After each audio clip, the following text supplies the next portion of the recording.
施明姐咧就喺4月22日星期三嘅晚上咧，已經喺沙田寶福山設靈啦。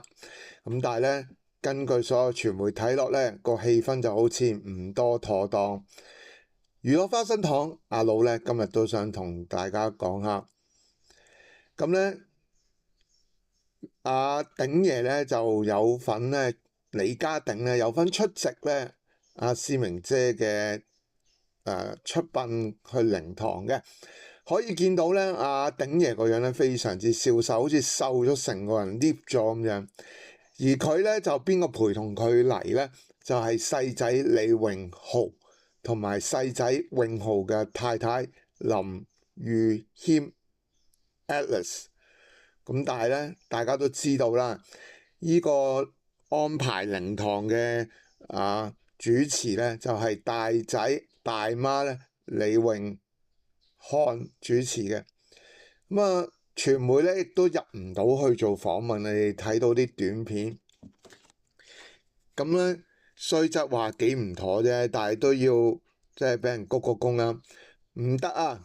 李永豪個太太咧諗住同李永豪阿鼎爺即係3個人咧入去，但係最終咧就俾相關嘅親友或者工作人員咧就攔住咗。李永豪咧就折返咧就同翻咧太太交談咗幾句之後咧，李永豪咧就同咧李家鼎咧自己入咗靈堂入邊，而佢太太咧 Alice 咧就喺出面。據傳媒報道咧，就喺 Alice 咧就喺出面咧鞠咗3個鞠躬，等咗25分鐘咧就離開咗。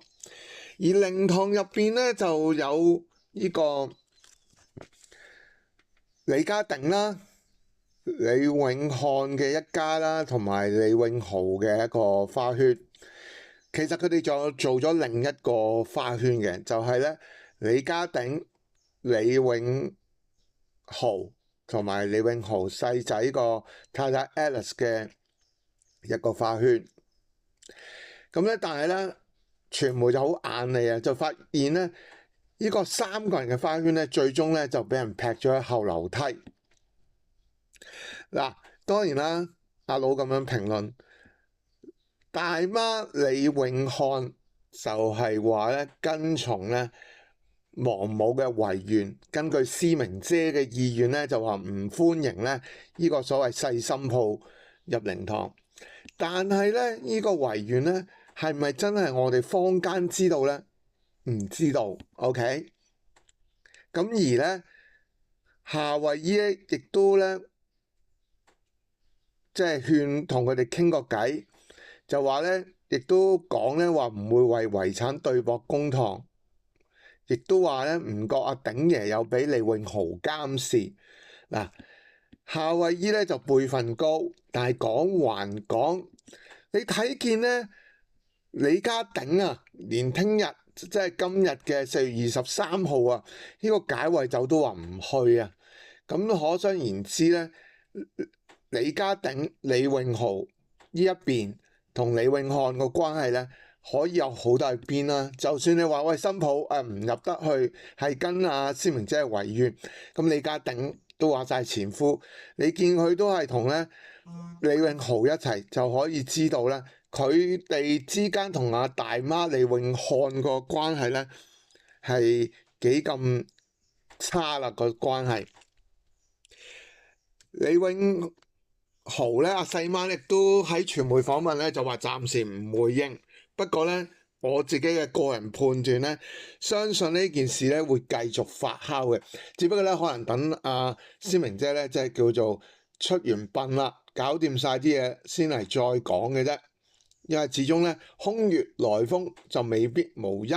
早前已經講話李家鼎咧就俾李永漢咧就已經係敵視咗，李永漢咧都被人咧話咧同施明姐一齊監護住施明姐。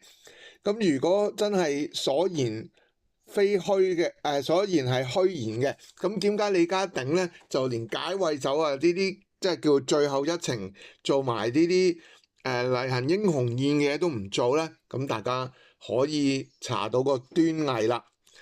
咁啊，呢件事咧，我相信就唔會咁快停止嘅。咁啊，但係咧就即係咁講啦，即係人在做天在看，做人咧就唔好咁難睇咯。如果你永漢係咪先？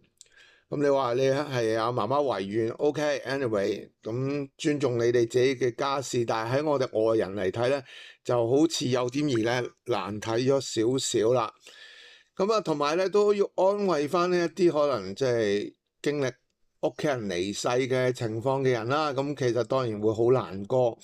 阿老亦都有屋企人曾經離過世。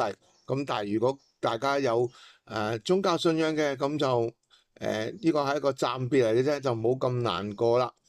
好啦，今集咧就講到呢度。大家對李家鼎一家咧有咩睇法咧？歡迎喺留言區同我講解下。呢度係娛樂花生堂，我係 YM 工作室嘅阿老，下條片再見，拜拜。